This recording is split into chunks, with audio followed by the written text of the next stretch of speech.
What's going on, everyone? Welcome to the trailer breakdown for Assassin's Creed Valhalla. Now, if you haven't already watched the CGI trailer that just dropped today, go over, make sure you do that, and then come right back here, because I am joined with Ashraf Ismail, creative director on Assassin's Creed Valhalla, and Darby McDevitt, narrative director on Assassin's Creed Valhalla. Gentlemen, thank you so much for joining us. Thank you for having us. It's a pleasure. Yeah, it's a pleasure. So we're going to go through this trailer here and sort of break down some parts, pause and play, and hopefully y'all could shed a little bit more light on some things for us. So why don't we go ahead and start it?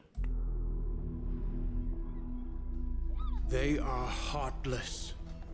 So right off the bat, I do want to stop this here. And Ashraf, I wanted to talk to you a little bit about this settlement we're seeing, because I know settlements play a big role in Assassin's Creed Valhalla. Yes, here what we're seeing is it's a settlement in Norway, a Norwegian settlement. The idea of home and settling, it's very important to Assassin's Creed Valhalla. A big part of the motivation of the story and the journey of Eivor, our hero, is about this idea of home and having this thriving settlement. What we're seeing here, again, is in Norway. This is home in Norway. Yeah, so let's keep going here, because I don't think they're staying in Norway for long. So, Darby, we see this giant statue here. Who is this exactly? This is a statue of Odin, one of the many gods in the Norse pantheon. It was pretty common before big events, before battle, before feasts, for the Norse to give offerings to the gods, sacrifices, in exchange for favors. This was not a religion that had where there was like an interventionist aspect where the gods were always watching over you, protecting you.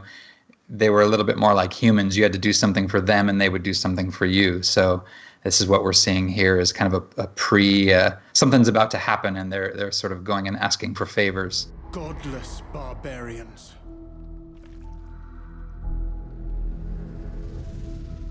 So we see there the first sort of shot of our hero, Eivor. What's happening here? Why are they getting their face covered? So here, as Darby mentioned, we have a ritual because we're about to go out. We're about to go to raid, to attack. And so here we're getting sort of the favor of Odin. There's been a sacrifice made to Odin to gain this war god's favor. And is there anything you can sort of tell us about Eivor?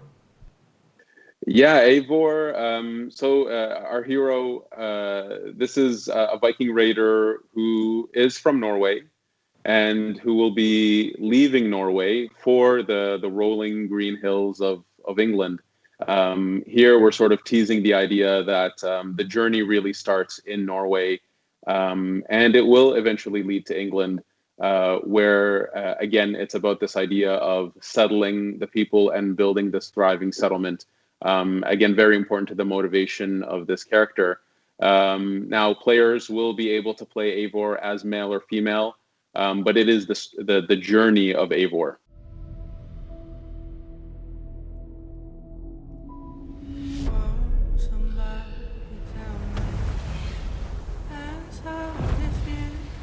So we see them here setting sail for England, right? Yes, absolutely.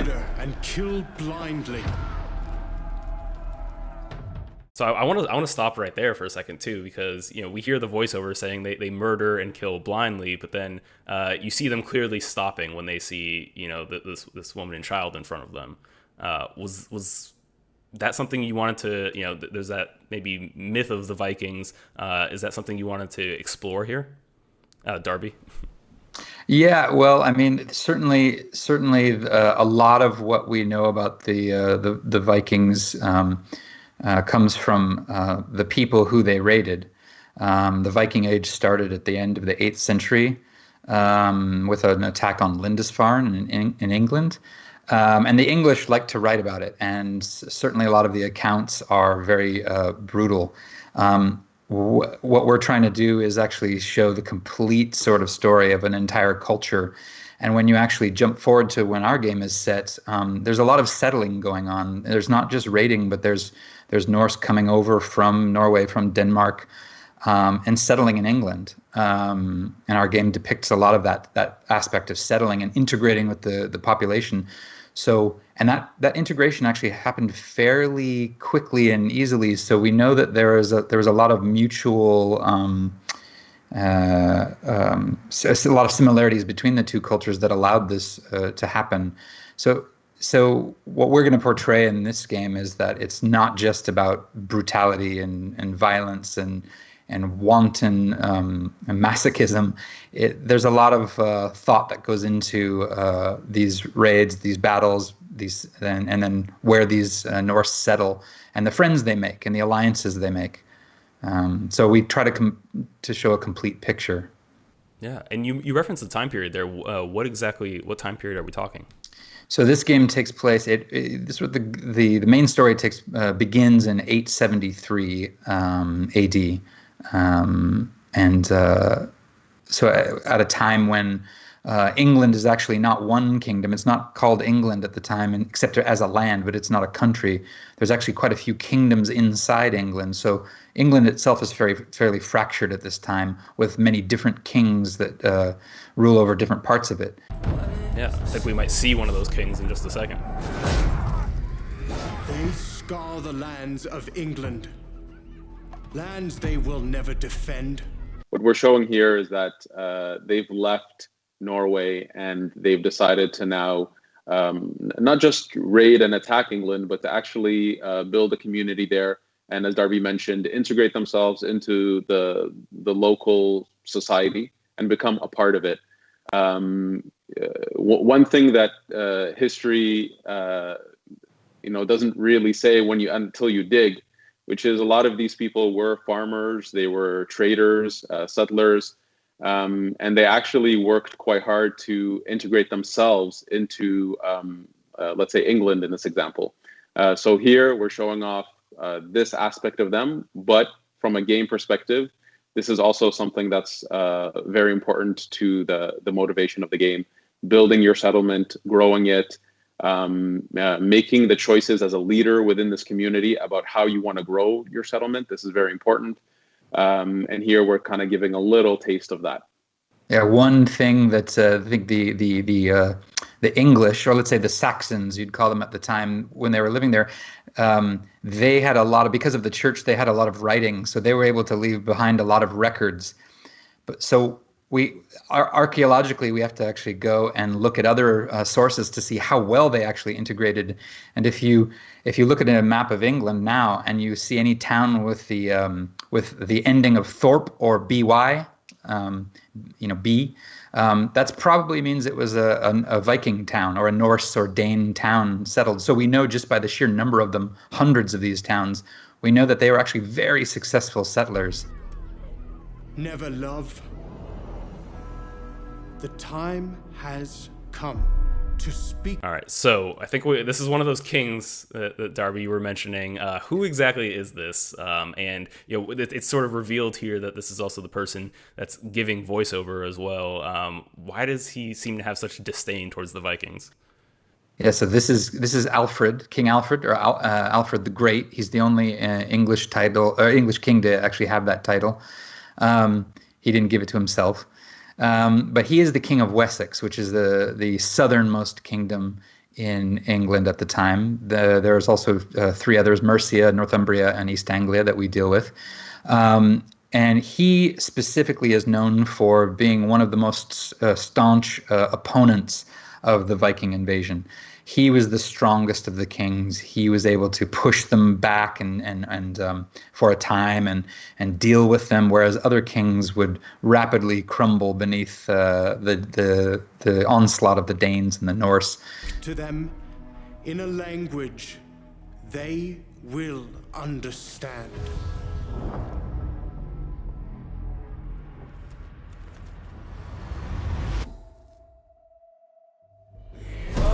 Somebody tell me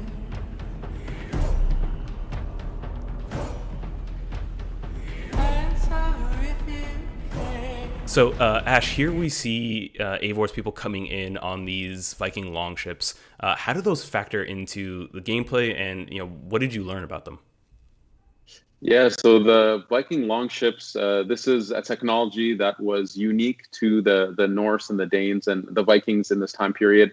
If I was to give a metaphor, I would say, imagine that you have this empty highway, rivers, and you have a Ferrari that you can drive down this highway with no one around you and no one able to chase you.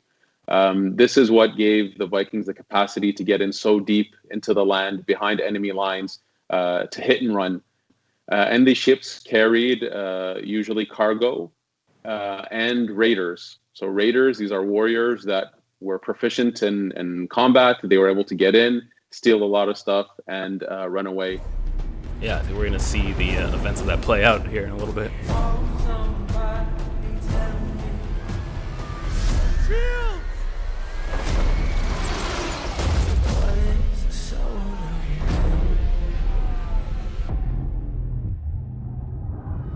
So we're seeing here like a full-on battle taking place in this field. How do raids sort of fit into gameplay, and what did you what did you learn about how Vikings raid once they've gotten out of their longships? Well, there's really two parts. There's raiding, which is much more about kind of hit and run, get into a specific place, steal the riches, create a bit of chaos to make people flee, run away, to give them time to steal. That's a raid. Here, what we're seeing is it's a big battle. So this time period was known to have a lot of battles between the Vikings and the Saxons, or the people who live in England. There were many battles. Here we're witnessing that, and that is something that we do have in the game. So players can go raiding with their longship and their raiders, and there are moments in the game with these really big, epic scale battles on battlefields or in fortifications, because it was a really big part of the history during this time. So we needed to represent that. Of course, Vikings carrying their famous round shield. We have Ivor, who at some point is holding a shield and an axe, but also two axes. If people notice, we're seeing a lot of the things we're doing with combat. Here we have a throwing axe, so this is an ability that you have in the game to throw axes. So we're showing off a lot of the combat details that we're pushing for. Yeah, and we actually caught a little peek there of Ivor dual wielding axes here. Is that something we're going to get to do? Oh, of course, absolutely. So dual wielding is a big part of the game, and it's very open. You can pretty much dual wield all combinations of weapons we have. If you want to dual wield two shields, we let you do that. Yes. So dual wielding is a big part of the combat system.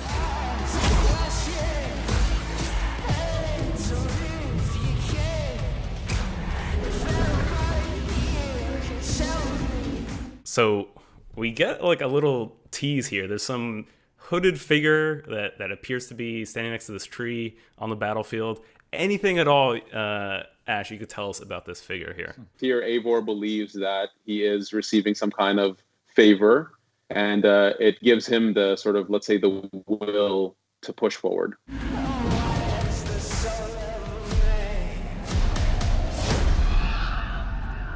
Odin is with us! So is that the sort of physical manifestation of Odin there? Well, in the myths, Odin has two ravens, Hugin and Munin, which are a thought and memory. They come from the words thought and memory, and they were just his two companions that would help him gather knowledge and wisdom about the world.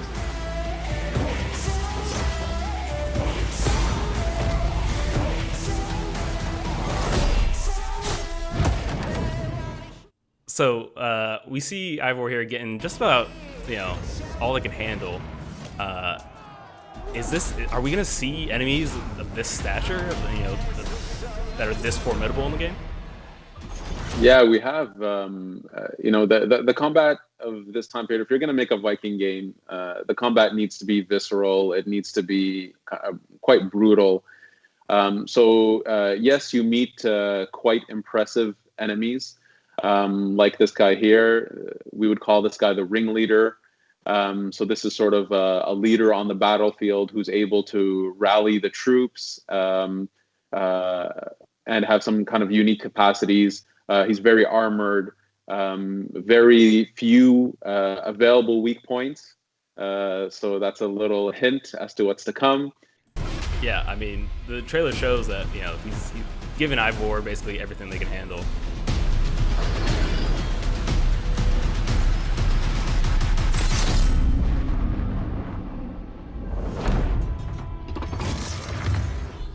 Okay, so this is the coolest thing in the world.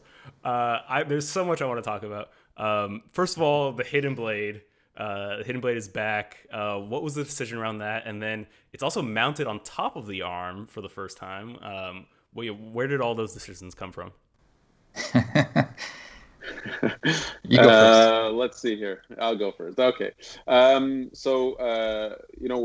building a Viking fantasy. We wanted our players to live in the boots of a Viking warrior and to fully live in that fantasy. But this is within the Assassin's Creed world. In our journey, of course, we can't spoil too much here.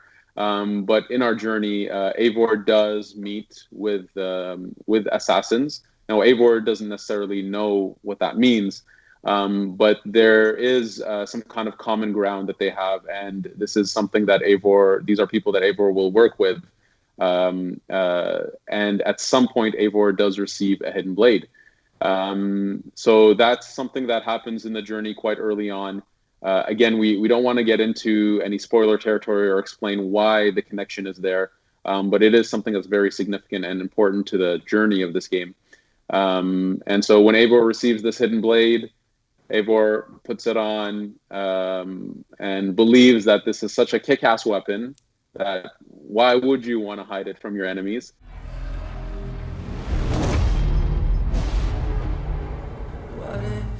So here again, we wanted to show that Eivor, there's something more to this character than yes, this is a Viking Raider, but there is more. There is something unique here. There's a unique journey that our players will go on within this Viking fantasy inside the Assassin's Creed world. Yeah, we spent a lot of time overlapping and intertwining threads to make sure that every moment of it really feels connected, integrated.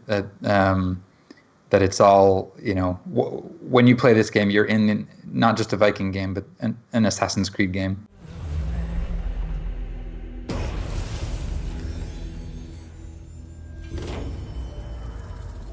All right. Well, folks, there you have it. That's the first trailer for Assassin's Creed Valhalla. You got the in-depth breakdown. You got all the details with Ashraf, the creative director, Darby, the narrative director. Thank you all so much for joining us. And Ash, when and where can people play Assassin's Creed Valhalla? So Assassin's Creed Valhalla will be a launch title for Xbox Series X and PS5. And it'll be out in holiday 2020 for Xbox One, PS4, PC, and Stadia. Awesome. Thank you so much. Take care, everyone. Thank you. If you liked this, please subscribe to this channel and visit us at news.ubisoft.com.